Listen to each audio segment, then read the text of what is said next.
If it looks like a duck, walks like a duck, and quacks like a duck, it's probably a duck. This is wise counsel whenever the media and experts insist that you not believe your lying eyes.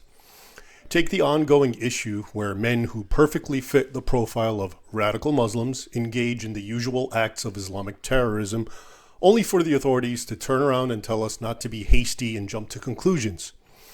Remember, for example, the African son of migrants who stabbed to death 3 little girls, aged 6, 7, and 9, in Southport, England, just last summer?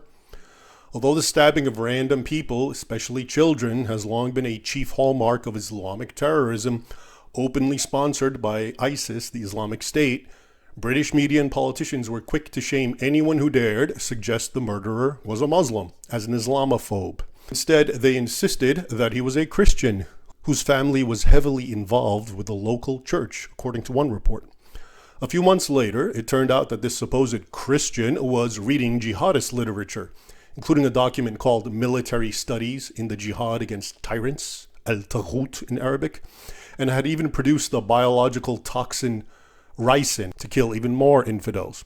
Then there was a Syrian asylum seeker in France who, a year earlier, also in the summer of 2023, went on a stabbing spree in a playground, repeatedly stabbing one toddler and knifing a total of 4 children, aged 3.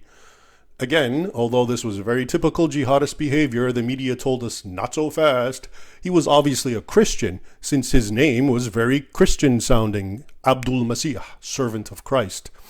And rather than issue the usual Muslim war cry that accompanies these types of attacks, Allahu Akbar, he had reportedly cried out, "In the name of Jesus Christ," while holding his cross necklace before initiating in his rampage.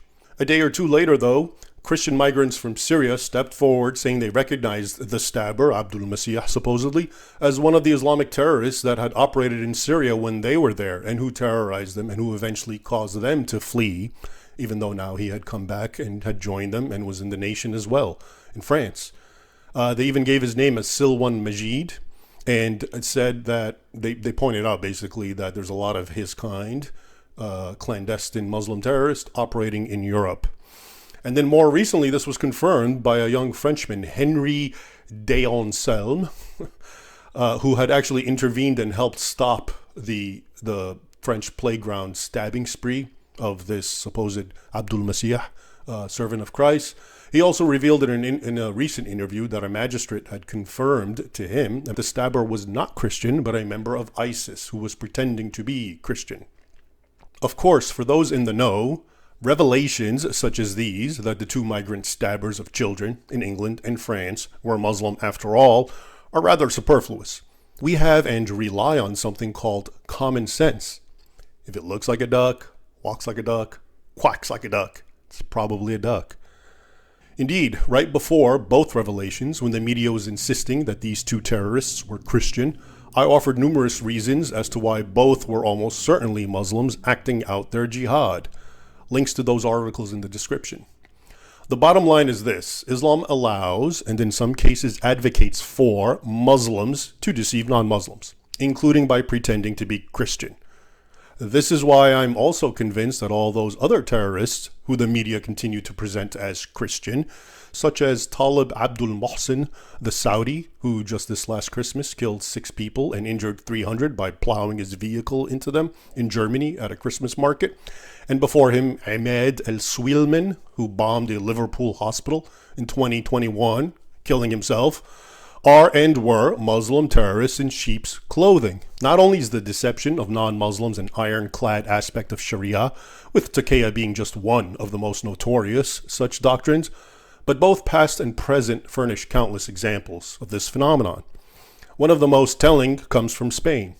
In 1492, the natives of Spain, the Christians, finally reconquered, via the Reconquista, Granada, the final Muslim bastion in Spain. Soon thereafter, and because the denizens of Granada, the Muslims, continued to engage in acts of terror, massacring Christians, raping them, plundering them here and there whenever the circumstances allowed, all Muslims were offered 2 choices: convert to Christianity, and by doing so, lose your jihadist hatred for Christians, and remain in Spain, or stay Muslim but quit the peninsula and return to North Africa. The entire population of Granada, which at the time was hundreds of thousands of Muslims, responded by openly embracing Christianity but remaining crypto-Muslims. Publicly, they went to church and baptized their children, but at home they recited the Quran, preached undying hatred for the infidel, and their obligation to resubjugate Spain to Islam. And all of this deception was legitimized by the fatwas of leading clerics of the day. One historian, Devin Stewart, in an article titled Dissimulation in Sunni Islam and Morisco Taqiyya, writes the following. For a Morisco, which means a Muslim who openly converted to Christianity but was a clandestine Muslim, for a Morisco to pass as a good Christian took more than a simple statement to that effect. It wasn't just about saying, I'm a Christian. It required a sustained performance involving hundreds of individual statements and actions of different types, many of which have little to do with expressions of belief or ritual per se. Dissimulation, by which he means taqiyya, was an institutionalized practice in Morisco communities, Muslim communities in Spain, that involved regular patterns of behavior passed on from one generation to the next. Despite this elaborate masquerade, Christians increasingly caught on. One Spaniard in the 17th century wrote the following, quote, with the permission and license that their accursed sect, meaning Islam, accorded them, they could feign any religion outwardly and without sinning, as long as they kept their hearts nevertheless devoted to their false impostor of a prophet. We saw so many of them who died while worshipping the cross and speaking well of our Catholic religion, yet who were inwardly excellent Muslims. In other words, generation after generation of Muslims pretended to be and lived as model Christians, even as they had nothing but hatred for Christianity and Christians, and all to remain and eventually reconquer Spain for Islam. Now, as you can see, the same thing is continuing into the modern era. For example, in 2013, an assassination plot against a Christian pastor and his church in Turkey was exposed. 14 Muslim suspects, including at least 3 women, were arrested. The pastor in question, Emre Karali, said that 2 of them, of these Muslims, attended our church for over a year, and they were like family. One was even baptized. In reality, these people had infiltrated our church and collected information about me, my family, and the church in order to prepare an attack against us. So in this case, Muslims converted to Christianity, devoutly attended church, and behaved like family to the pastor and the other Christians, all so they could get close enough to kill them.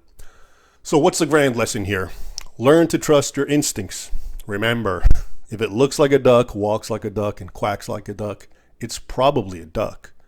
Employing this duck test is especially important nowadays when the supposed guardians of knowledge and disseminators of news, meaning fake news, have been so utterly discredited as liars with very obvious pro-Muslim, that is to say, anti-Christian agendas.